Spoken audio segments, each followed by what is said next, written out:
নমস্কার বন্ধুরা, পৌরাণিক কথামালা চ্যানেলে আপনাদের সকলকে স্বাগত জানাই। বন্ধুরা, ভিডিওটি দেখে ভালো লাগলে অবশ্যই লাইক কমেন্ট করে সাবস্ক্রাইব করে দেবেন। ধনসম্পদ লাভ কেবল কঠোর পরিশ্রমের ওপর নির্ভর করে না, অনেক সময় ভাগ্যেরও গুরুত্বপূর্ণ ভূমিকা থাকে। কিছু মানুষের জীবনে এমন বিশেষ সংকেত বা লক্ষণ দেখা যায় যা ভবিষ্যতে তাদের প্রচুর ধনসম্পদের অধিকারী হওয়ার ইঙ্গিত দেয়। জ্যোতিষশাস্ত্র, হস্তরেখাবিদ্যা, সাংস্কৃতিক বিশ্বাস এবং বাস্তব অভিজ্ঞতার ভিত্তিতে চলুন দেখে নেওয়া যাক কোন লক্ষণ বা সংকেত ধনবান হওয়ার সম্ভাবনার ইঙ্গিত দেয়। ১. হাতের রেখায় ধন লাভের চিহ্ন। হস্তরেখাবিদ্যায় বলা হয়, হাতের রেখার বিশেষ গঠন ধনসম্পদের আগমন নির্দেশ করে। নিচে কয়েকটি গুরুত্বপূর্ণ লক্ষণ তুলে ধরা হলো। সূর্যরেখা স্পষ্ট ও গভীর। যদি কারো হাতে সূর্যরেখা, রিং ফিঙ্গারের নিচে খাড়া রেখা স্পষ্ট ও গভীর হয়, তাহলে তিনি জীবনে প্রচুর খ্যাতি ও অর্থ লাভ করেন। এই রেখা শিল্পী, ব্যবসায়ী ও উচ্চপদস্থ ব্যক্তিদের মাঝে বেশি দেখা যায়। ভাগ্যরেখা সুগঠিত ও লম্বা। যদি ভাগ্যরেখা হাতের তালুর মাঝখান থেকে মধ্যমার দিকে উঠে যাওয়া রেখা স্পষ্ট ও গভীর হয়, তাহলে ওই ব্যক্তি কঠোর পরিশ্রম ও ভাগ্যের সহায়তায় ধনী হতে পারেন। হাতের তালুতে মাছের চিহ্ন। হিন্দু ও বৌদ্ধ বিশ্বাস অনুসারে যদি কারো হাতের তালুতে মাছের মতো আকৃতি দেখা যায়, তবে তিনি অত্যন্ত সৌভাগ্যবান হন এবং জীবনে প্রচুর ধনসম্পদ অর্জন করেন। ত্রিভুজ চিহ্নের উপস্থিতি। হস্তরেখায় যদি ত্রিভুজ চিহ্ন দেখা যায়, বিশেষ করে ভাগ্যরেখা বা সূর্যরেখার সংযোগস্থলে, তাহলে ওই ব্যক্তি জীবনে প্রচুর অর্থ ও সম্মান পেয়ে থাকেন। ২. জন্মছকে ধন লাভের যোগ।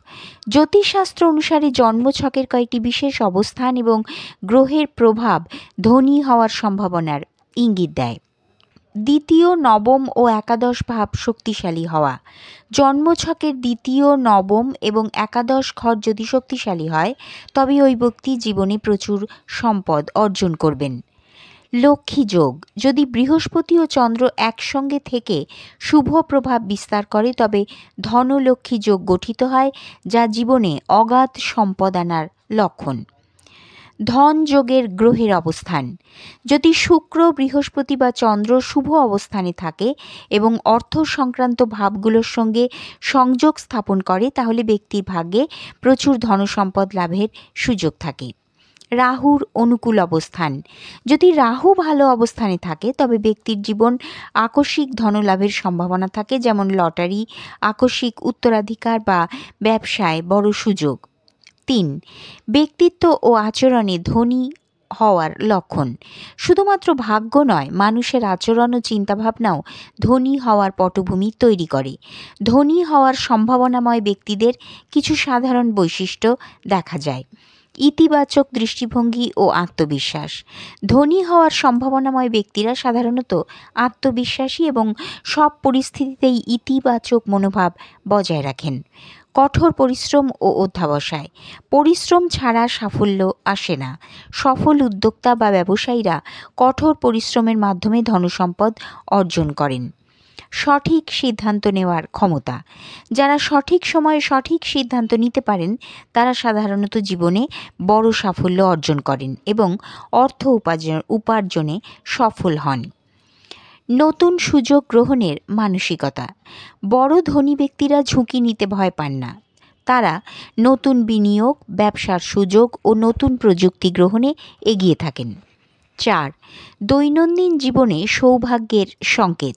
কিছু দৈনন্দিন ঘটনা বা সংকেত ভবিষ্যতে ধনী হওয়ার ইঙ্গিত দেয় বলে বিশ্বাস করা হয়।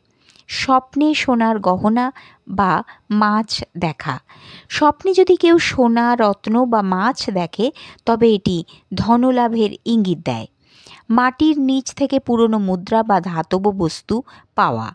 যদি কেউ চলার পথে কোনো প্রাচীন মুদ্রা বা ধাতব বস্তু খুঁজে পান, তবে এটি ভাগ্যের পরিবর্তন ও সম্পদ লাভের পূর্বাভাস হতে পারে। সকালবেলা বিশেষ পাখি বা প্রাণী দেখা।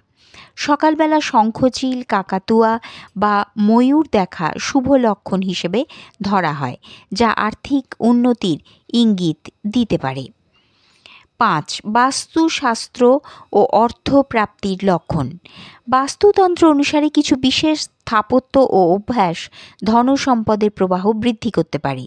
মূল দরজার সামনে জলের প্রবাহ থাকলে, যদি বাড়ির সামনে বা পাশে স্বচ্ছ জলের প্রবাহ থাকে তবে এটি ধনপ্রাপ্তির ইঙ্গিত দেয়। মানিব্যাগে সবসময় কিছু টাকা রাখা। বাস্তু ও ফেংশুই অনুসারে কখনোই মানিব্যাগ সম্পূর্ণ খালি রাখা উচিত নয়। সবসময় কিছু টাকা ও ধাতব মুদ্রা রাখা শুভ লক্ষণ। বাড়ির উত্তর পূর্ব দিক পরিষ্কার ও আলোযুক্ত রাখা। বাস্তুমতে বাড়ির উত্তর পূর্ব অংশ ধনসম্পদ বৃদ্ধির কেন্দ্র। এটি পরিষ্কার রাখলে আর্থিক উন্নতি হয়।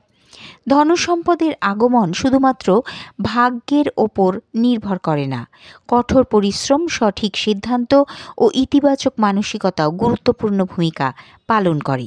তবে জ্যোতিষ, হস্তরেখা ও বাস্তুশাস্ত্র অনুসারে কিছু বিশেষ লক্ষণ ধনী হওয়ার ইঙ্গিত দিতে পারে। আপনি যদি উপরে বর্ণিত লক্ষণগুলোর মধ্যে কিছু লক্ষণ নিজের জীবনে লক্ষ্য করেন তবে সেগুলোকে অনুপ্রেরণা হিসেবে গ্রহণ করুন এবং নিজের লক্ষ্য অর্জনে পরিশ্রম চালিয়ে যান।